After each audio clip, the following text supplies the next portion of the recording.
Natalie, welcome to the podcast. How are you doing? I'm doing great. Thanks for having me. I'm excited for our conversation today. Yeah, definitely, definitely. We were saying, just before recording, like how important having people like yourself on the podcast, so we can really, as a community, start to build, I guess, rebuild trust in practitioners again. Not that myself has that issue now, but like I think with a lot of issues that people have had in the past with Western medicine, then it maybe makes them a little bit more difficult to like trust. Do you hmm do you before we go into your introduction, because I think it's an interesting point. Do you get people that come in and kind of, I guess, the initial response is you can see they've got a little bit of trauma sitting there, and it's difficult to like hmm trust you? Yeah, yeah, certainly. I think that we kind of see like two main groups in integrative medicine. One group are the kind of people who are just raised more, I guess, quote unquote, natural and just have a preference for this type of medicine and herbs and things like that.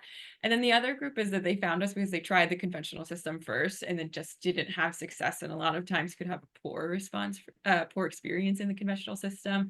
And that's oftentimes how a lot of us get into integrative medicine as providers, is that we went through the conventional system, didn't have quite the experience that we were looking for, hoping for, and then try to figure out what else was out there, and then stumbled upon it or came upon it, found Yeah. themselves there. Yeah, no, definitely. And so, yeah, I told you before we started recording, I'm not very structured. I just jumped straight into a question without giving you the chance Yeah.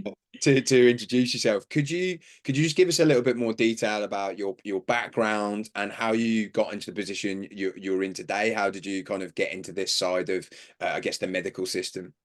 Yeah, yeah, absolutely.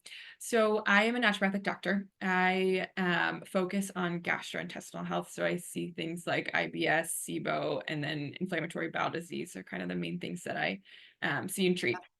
I found myself in the integrative medical system because of my experience, what I was saying earlier, in the conventional system. So I had gut issues my entire life. My family jokes that it started in the womb. My mom became pregnant, she got very digestively ill. Was the entire pregnancy. I was born, those symptoms cleared up, and then I carried them on. And so when I was a child, they were relatively mild, manageable, but then I got to around high school, college age is when they started kind of really becoming more significant and interruptive. And so I started seeking out medical care. Went through the conventional system here in the States and saw the specialist gastroenterologist. And they did testing sometimes, and then recommended treatment options and things like that. Didn't really get any good or solid response. And then they kind of just said, okay, we can't find anything wrong. You have the IBS diagnosis. Don't have any other treatments out for you. Sorry. That's what we got. And so that was around the time that I was in college, and I knew I wanted to get into medicine. So I had just started working as a medical assistant in a primary and urgent care clinic in DC, which is a big city, big metropolitan area here in the States. And this was my first real experience as not a patient in the healthcare system. And so it was a program where I was working as a medical assistant, but I also got to shadow the doctors and go into the room and kind of watch firsthand those interactions and how all that was done. And we saw a lot of people with chronic conditions, things like high blood pressure, cholesterol, pain, all those types of things. And the visits were so short. There's a very limited time that the providers and the patients had together. Oftentimes, very little recommendations outside of pharmaceuticals and drugs. And then patients would leave feeling frustrated that they weren't heard and that this is their only option, come back, still not be feeling well. And so the whole system is frustrated. Providers wanting to do more, just not having the system that we have here in States isn't built for that. And then patients frustrated because they're suffering, they're in pain, whatever the concern is still there. And so between my experience, kind of seeing it on that end, and then also being a patient and frustrated with my patient experience, I was like, there's got to be something else out here. So I started lots of late night Googles, and then eventually stumbled upon naturopathic medicine. I fell in love with that kind of holistic approach, whole person, root cause approach. Started working with a naturopathic doctor, really enjoyed it, and then ended up finding myself in naturopathic medical school. And then, so fast forward, they're always kind of more focused on gut because of what I was going through personally. But then in my residency following school, I worked with a provider who specialized in inflammatory bowel disease. And I kind of got opened up into the inflammatory bowel disease world. And even though we're at a time where there's a lot of new medications for IBD, and it's new and exciting, the remission rates for IBD with those drugs are still roughly 20 to 60%. So while they're better than we were before, and we're really excited for that, there's still a lot of unmet need in the IBD space, and natural treatments I saw firsthand can be really, really effective. And so kind of just became passionate about supporting people with IBD and working with them from that. So that's kind of how I got here, of gut all encompassing.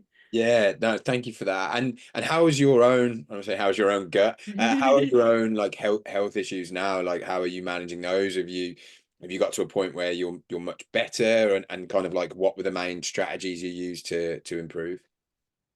Yeah, so I ended up doing a lot of gut treatment. So just being in school, just being such exposed to kind of jumping into the wellness industry. I'm sure anybody listening that has gut concerns, if you go on Google, social media, et cetera, they've seen all of it as well. And I was essentially down to try everything. So I did a lot of things, and a lot of the things honestly didn't really work for a long period of time. I mean, even in school when I was studying these things, I wasn't getting myself better. I was still having I might have had a little bit of benefit, but then kind of 3 months later, it would come back. And so it wasn't until more recently in the past few years when I started concentrating more on the gut brain connection and how important that piece of it is.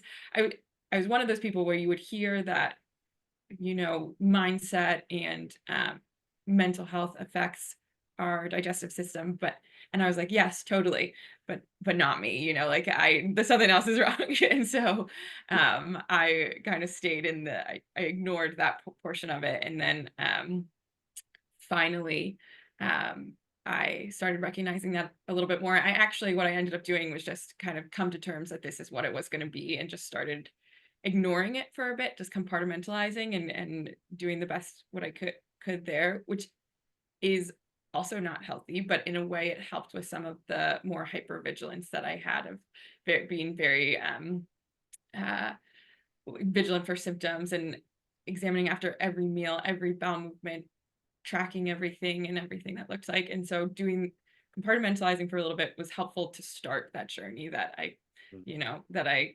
was pausing and breaking that hypervigilance cycle. Yeah, no, thank you for that. Yeah, I want to talk. I definitely want to talk more about the brain, gut, and just, I guess, I want to talk because it's like mind body more kind of, because there'll be a lot of people listening to this who have gut issues, but maybe it's not their main thing. Yeah. But the reason why I love doing this podcast is because, and I try to tell people all the time when they're very specific about their question to their specific thing that they have going on. And almost, if I have an episode on, let's say, Crohn's, I'll Hmm. always say to people, even if you've got Lyme disease, watch this. It's gonna Yeah. help you. Yeah. Yeah. And I guess that's what I wanted to say to you. Do you see a lot of commonalities, regardless of whether it's a gut issue or whether it's a chronic fatigue issue, whether it's fibromyalgia or whatever it is, between chronic illness in general and the approach to improve or get better? Yeah. Yeah, well, in general, I mean, I do come think from a gut focused lens. I Yeah. have that bias because I see and I love the gut, and I am so passionate. But we do know that the gut has an intimate connection with many other systems in our body. We're talking about our immune system, which is huge in chronic illness, especially if you're on the Lyme disease and the chronic infections, ME/CFS, all of those things. Mental health, hormone regulation, whether it's sex hormones or metabolic hormones like insulin, thyroid hormones. And so when there is dysfunction in the gut, that can impact and contribute to other things going on with the other systems.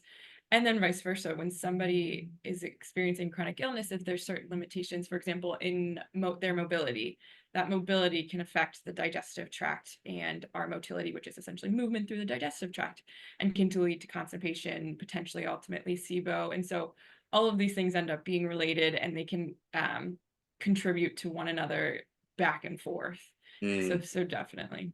Yeah, and I guess also, so you talked about hypervigilance and compartmentalizing. I feel that is so applicable to all chronic illness, essentially, and outside of whether it's a gut issue or not. Could you talk a little bit more about that and how you see that manifesting in your patient?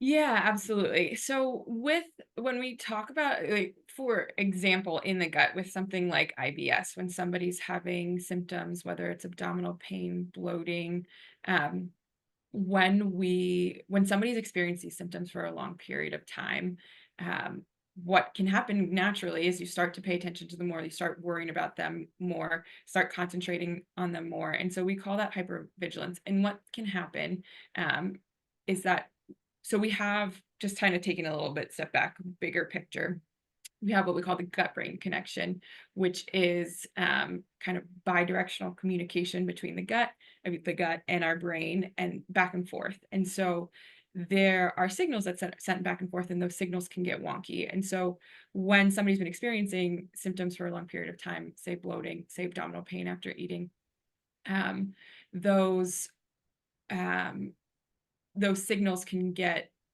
uh, wonky. And when, say, somebody has a normal bloating response from having food takes up space, it's going to cause that bloating. But that signaling from the gut up to the brain sends the wrong signal and sends the pain signal. And what can happen is, when that's happening, is people start to pay attention. Obviously, you're in pain, you pay attention to that, you start thinking about what you're eating, what you're going to do, what's causing the pain. And that hypervigilance can exacerbate that pain signaling, and so can increase that signaling to the brain. So it ends up becoming a little bit of a cycle of that. You have the symptoms, pay attention to symptoms, increases the signaling to the brain, worsens your experience, and then become more anxious about it. And then you just get caught in that cycle. And so we see that in the gut, but certainly could be true for other symptoms that people are experiencing too. And do you get an element for me, whenever I tried treatment in the past, and I'd like to think I'm a lot less like this now, Mhm. but an element of perfectionism around it. So Mhm. and in fact, I definitely changed a lot around it. Like asking an insane amount of questions around what do I do with this and that, and what about if if I miss a supplement at a certain time or whatever, is that going to affect me getting better? Do you Mhm. see that in a lot of patients? And is there, I guess, a link there to the guys that take a little bit longer because they're almost stressing themselves out over the thing more than the actual thing, if you know what I mean? Yeah. Yeah, I know exactly what you mean. And I do see it frequently, and I experience it too. It's hard not to when you're having these symptoms. So I totally understand it. But I see it on the kind of treatment side of whether it's having these big supplement regimens or restrictive diets, or I'm not eating this, I'm eating this, my food has to be from here, or I can't go out to dinner, things like that, can't have these oils. There can be some perfectionism in that, but there can also be perfectionism in the outcomes that we're looking for. So I need to have a bowel movement every single day. It needs to look like this. It needs to be that Bristol stool type 4, which is if you've ever been to a gastroenterologist's office, it's just a diagram of stool from loose to constipation, and it's the kind of quote unquote perfect in the middle, well formed, I'm gonna soft. I'm gonna look this up afterwards and Yeah. perfect stool is. But can get so caught up in that I need that bowel movement every day. And that's not what our bodies are. We're not machines, we're humans. And so it'll change on what we're eating, stress, travel, hydration, all of that can affect that, and cause variations in what the day to day looks like. but that hyperfixation can come on that side too of what that outcome what people are trying to get to.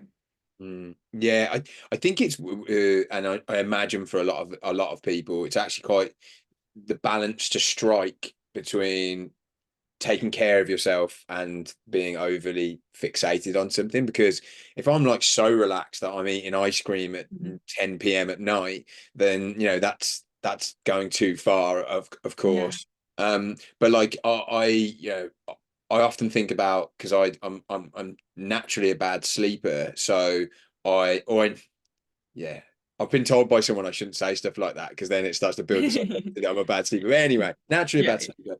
But so I have to do extra things. Like I have to, wear my glasses, and like I try to switch off earlier, and I do all of these extra things. But then if I went too far and I was stressing out about it, then is that, mhm. that's counterproductive, and all of that kind of stuff. So I don't know. It does seem like there's a fine balance to strike there. And do you get people who come in and they're just not doing the basics, like they're not, and they're kind of maybe not willing to do the basics enough? Do you see that?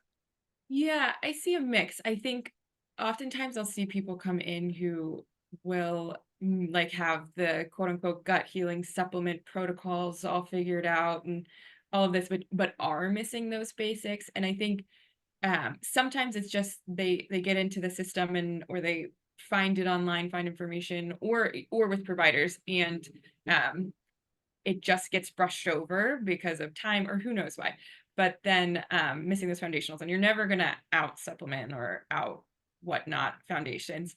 I usually find that most people, though, when we talk about them or I think about the financials, I mean, the foundationals as eat, sleep, move, and then spirit. We talk about them a little bit more, expand on them a little bit more than people are certainly willing to do so. It's just hasn't spent enough previous time on it with Yeah. in their past. Yeah. Can we talk a little bit about the foundations? Because I think a lot of people think that, oh yeah, I know. I mean, even like I consider like breath kind of one Yeah. of the Yeah. foundations as well. And Yeah. people are like, I know how to breathe. And I was speaking to Yeah. a friend. He's like, I know how to breathe. And I was like, he's had his nose broken so much that he like sleeps like that. And I'm like, Yeah. you don't know how to breathe. Not good. Yeah. And I got him to read James Nestor's Breath, Hmm. and he Breath. kind of like Yeah. blew his mind. Hmm. So yeah, could we talk a little bit about the foundations? Because also sleep as well. I always thought I knew as much as I could do around sleep, and then I started working with someone. I was like, oh God, yeah, this is, I should do this. Could you talk a little bit about each of those foundations and what you advise each people to do just before they even look at all these weird and wonderful treatments? Yeah. Yeah. It's hard. There, I don't have like broad recommendations because it is individualized. But so with the foundations, we think about first thing eating. We want to make sure that you're getting the nutrition that you need. And so it can be, I mean, nutrition in the most basics, are you getting the protein, fat, um, carbohydrates, vitamins, minerals that we need to heal? Are you getting those in? And for some people, that can be really, really challenging, and especially in the chronic illness space, if they're not able to tolerate certain foods, or gastroparesis, which is slow emptying of the stomach, is really common in chronic illness. And so that can be that can look very different. So if it for many people, so it could be that the first step is, can we increase the calories? Can we get more food in to you so you have the nutrition that you need? For somebody else coming in along the gut lines, if they're coming in for constipation, can we talk about fiber? Can we get enough fiber in, which would not be part of the conversation for somebody at that point, for somebody who wasn't there yet. So it's very varied on what that looks like, what that conversation looks like. But that's the food part, eat part. Sleep number two, super important to get adequate sleep. And so you talked about your experience, or you mentioned your experience. Super important for healing. I think not only getting the enough hours, but are those quality hours where you're getting into those deeper phases of sleep? Are you waking up feeling rested, which sometimes is uh, just a joke to people with chronic illness, meaning like they're like, of course I'm not waking up feeling rested. That's not where I am, but working on supporting that sleep, getting people good quality sleep. Sleep apnea is something that I think about too that isn't really as much screened for, especially in the conventional system. I think that's important. Moving your body, number 3, foundation. And so this again can look very different for people. So somebody is in the chronic illness space and not able to move, well, sit up, stand up. And so that movement can look a lot different than somebody who might be coming in with IBD who's an athlete, who can, that can, the recommendations will be very, very different for those two people. Yeah. And then the part 4, spirit. This is kind of a broad encompassing category. And so I talk, and it looks very different for many people, but that portion where the mental health side of things, whether it be faith or a practice like breath work, yoga, friendships, relationships, joy, that kind of, all of that I just categorize into the spirit side of things. Mm. Yeah. And I've got so with I'll just I've got a couple of questions about spirit and Yeah. sleep.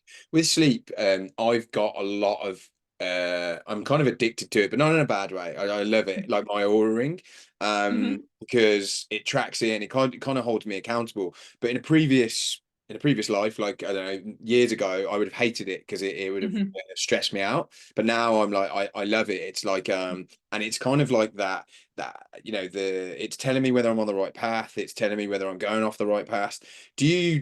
What are your thoughts on like on trackable things like aura, whoop, that kind of thing Hmm. for sleep and other stuff? Yeah, so I am naturally inclined, a data person. I love that stuff. It gets me super excited. And so for a long time I've used Aura and I use Whoop too. And I was using uh Whoop, and I super helpful feedback. I got to figure out, okay, this is what affects my sleep. This doesn't affect my sleep as much. And then I kind of find myself getting a little bit too carried away of, okay, my recovery score was on the lower end. I'm not gonna have as productive as at work today. Like, oh no, I have so much to do. Like, and just it would have started affecting me that way. So I took a little bit of a breather, which I think has been helpful. And honestly, that this is my first time not using a wearable in probably 10 years. I was the Oh, Fitbit and then all of the okay. iterations of it. And so I mean, I loved the data, and I think it can be super helpful. Um, you can take it too far to that perfectionism side that we were talking about Yeah, before. So I do plan on returning to it, but I just needed a little bit of a a break. break. Yeah, But I do think so with the wearables, or any kind of information we get from learning how people respond to certain treatments, or things like that, how they're feeling, can be used as information, and that can help prevent the perfectionism. So for in your situation, say eating late is really affects your sleep, and so on a day-to-day basis you would want to avoid that. But if your best friend's having a birthday and you want to go to that dinner that might be later, then you just have the information that you might not feel your best the next day, and so that you can plan accordingly. So it doesn't need that, okay, since I don't do well with eating dinner late at night, that I can never do it again. It just can help plan and inform decisions. yeah. I'm trying to normalize like 5 p.m. dinners. That's my I like I've got my friends, and particularly yeah, like my family, like everyone wants to eat at 8 9 p.m. I'm like, oh my Mhm. God, what is wrong with you? I want to be in bed Yeah. at 9 p.m. Yeah. So yeah, let's normalize 5 p.m. dinners. I'm full support of that. Yeah. Spirit, I think, is an interesting one. And I totally agree. And do you think that it's the main like purpose behind that is, I guess, getting believing in something bigger than yourself, so you're not so like in your own misery.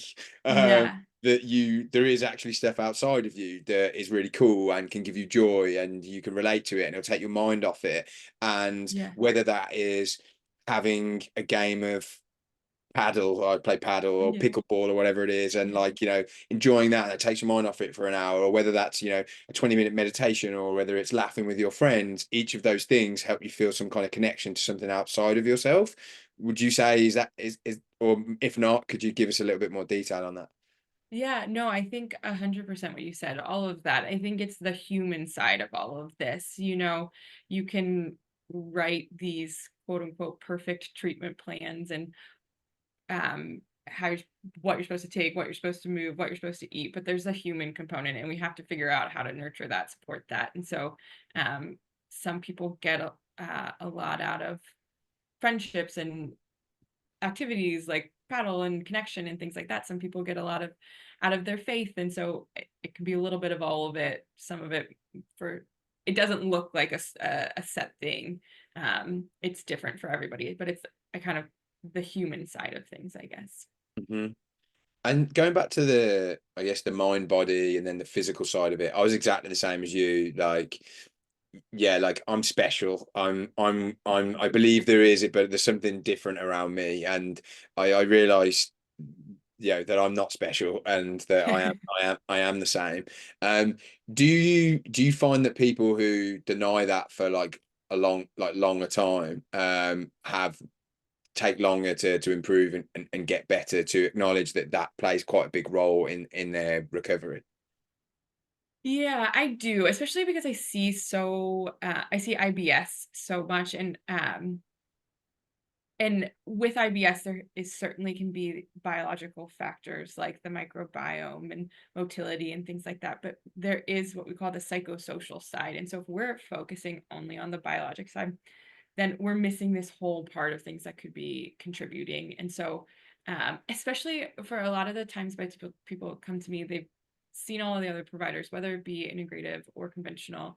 They've been experiencing these symptoms for such a long period of time, and we have to recognize if we've been in this discomfort, if we've had these negative symptoms, there's gonna be effect on the brain and that communication. And so um, it is funny. I think it is most people when I present that discussion about the psychosocial side of things aren't as game. They're like, okay, I'll think about that, but let's start with another plan and then I'll digest it. And then as time goes on, when we talk about it a little bit more or just to have more time to explain it, because oftentimes in that first visit, you're just putting so much information, trying to squeeze in, then people start to understand, oh wait, that does sound like me. That is kind of how I experience things too. And so slowly but surely, my job is to, or my goal is to get people to open up a little bit more to that.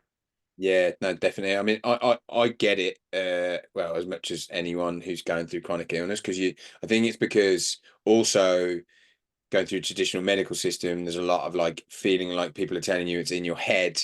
So then it kind of then you're like you're confusing that with someone, the mind body connection with someone saying it's in your Yeah, head. And then I also don't want to tell people, like my friends who know I've got health issues, I tell them, well, it's down to a mind body issue. And they're going, yeah, so it is in your head. yeah, um, yeah, so I think that, but I do think it is, it is that combination of things. If you're feeding the body is a vehicle, right? And if you're feeding it with bad fuel, if you're not giving it the right rest, or whatever, then yeah, physically it's going to perform really badly. But I guess I mhm, see like thoughts, feelings, emotions, that's also the fuel fuel your body with, if you know what I mean. It's all yeah. feeding it. Does that resonate with your approach? Yeah, yeah, I would agree with that. I mean, also not a mechanic, so I might show my incompetence and car knowledge with this, but I think too the communication, the gut brain connection is also like the brake system and the wiring of the car too, that it's like innately part of the car.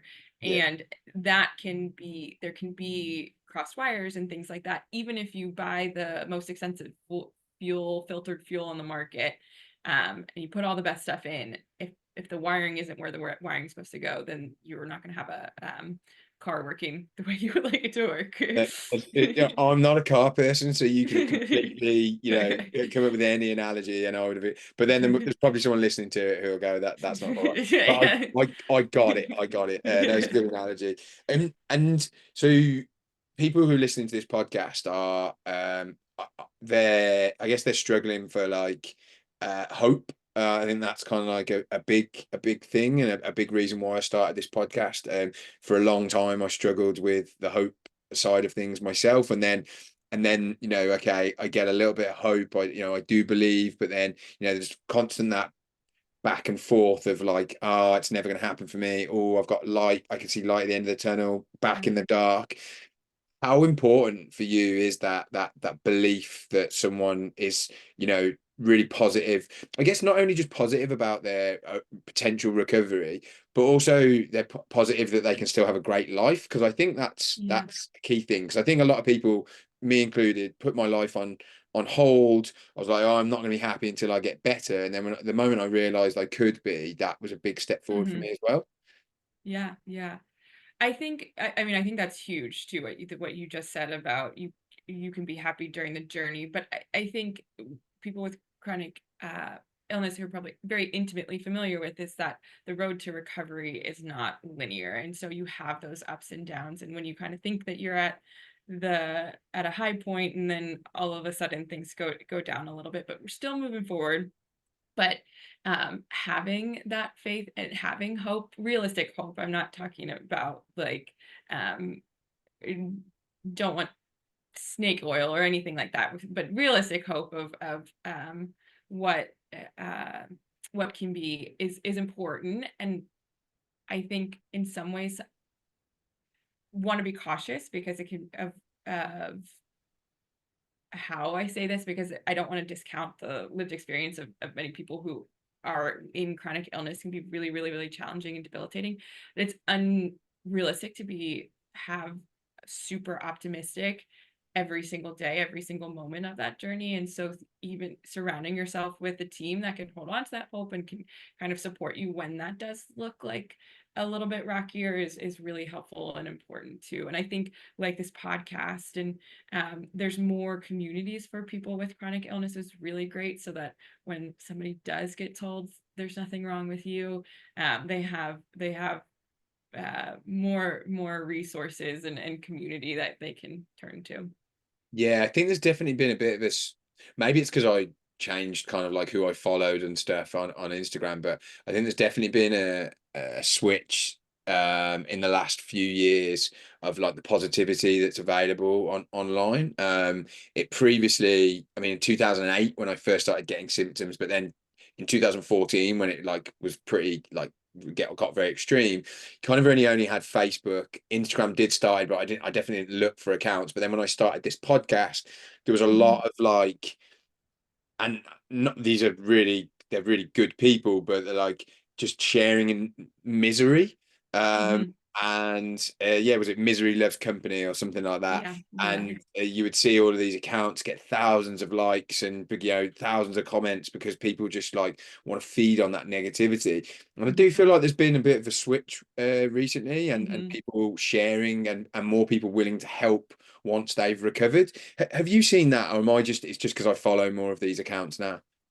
Yeah, no, I think I that's definitely out there. And I hopefully I recall the same, like have seen the kind of more negative accounts getting more attention, and kind of shied away from them because it is hard. Even affect it can pull you into that negative space where you lose that hope and you just kind of get wrapped up in that world. um but I do find, and I don't know, I have also changed who I followed too and see more of that hope, but I don't know if it's still there, that I just kind of Yeah. changed the algorithm a little bit. I do think I definitely saw a change around the 2020 2021 Mm, when long COVID started getting more talked about, and mm, that at least in the space that I am in, I see a lot more discussion about research and for chronic illness in general. And so that is encouraging to me, because I think that the more attention that we bring to this in conventional systems, in more public systems, then it gets out of our little world on social media, and hopefully we can make some changes and learn more and get more information. Yeah, it's a really interesting point actually. Long COVID, that kind of, it's almost like it legitimizes chronic Mhm. illness in a way, because every single person on earth has heard of COVID. Mhm. Yeah, no, that is a good point, and a lot of people are talking about it. What do you think is the what do you think is the like the one that's difficult? This is going to be difficult to answer, but I Mhm. guess overriding, like, limiting um part of someone's like mindset when they come in, that restricts their ability to recover or to get better, that you see when they come in. And I know there's probably a multitude of things, but if there's one that comes to you that kind of maybe stands out above the rest. Yeah, I guess so.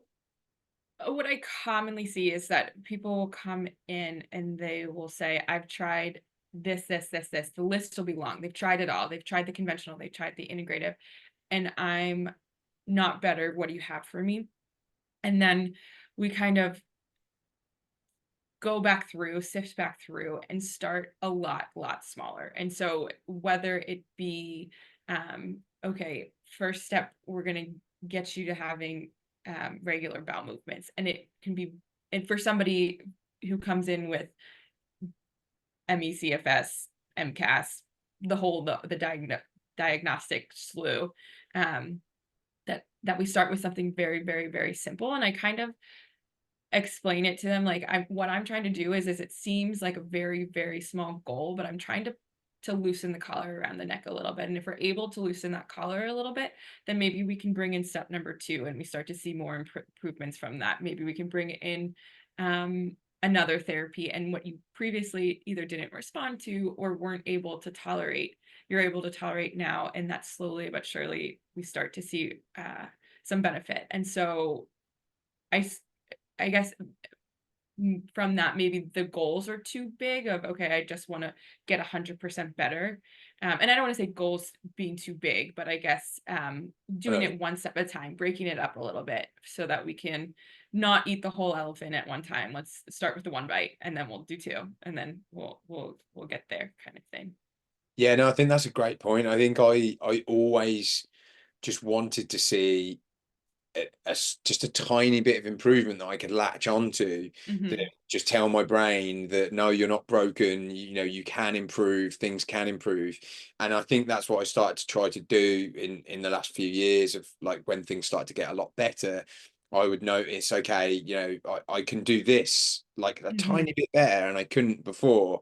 That shows that my body it's not broken, you know, it Yeah. can do things. And I hear people actually saying, um, I completely recovered, and then I completely relapsed. Like, I'm in a really dark place, and I'm like, you've shown you can recover. Like, Yeah. you proved that you can get to that point. So like that should drive you on like every day. Hmm. So yeah, I love that. I think what you're saying, and I don't want to put words in your mouth, is like small wins, um, Hmm. and then they add up to a bigger win overall. And I actually think that's great advice. And I think people tend to focus more on what they don't have. I guess that's more of a thing in life, but Yeah. Yeah. particularly with chronic illness. So yeah, no, I think I probably need to focus more on that as well, like and getting and celebrating those small wins, rather than being so annoyed I still can't do this big thing.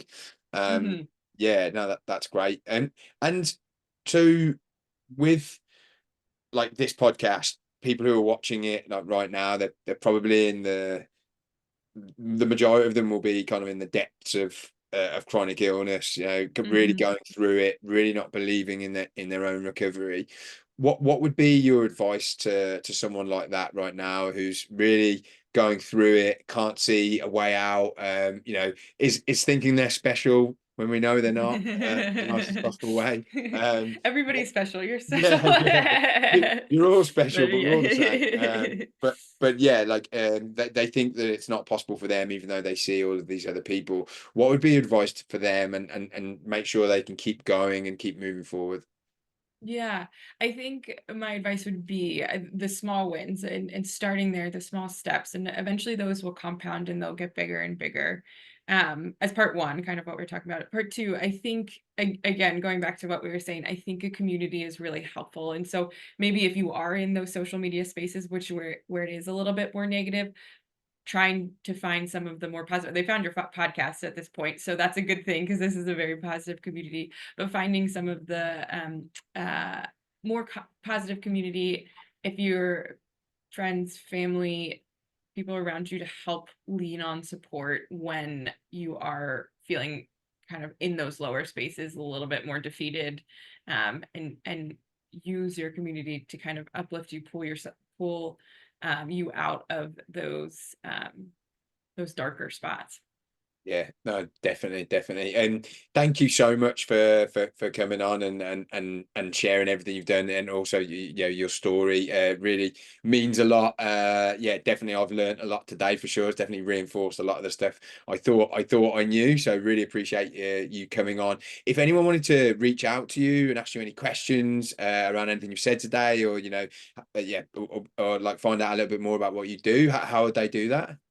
Yeah, absolutely. So I practice out of a clinic called Modern Med, MODRN Med, based in California.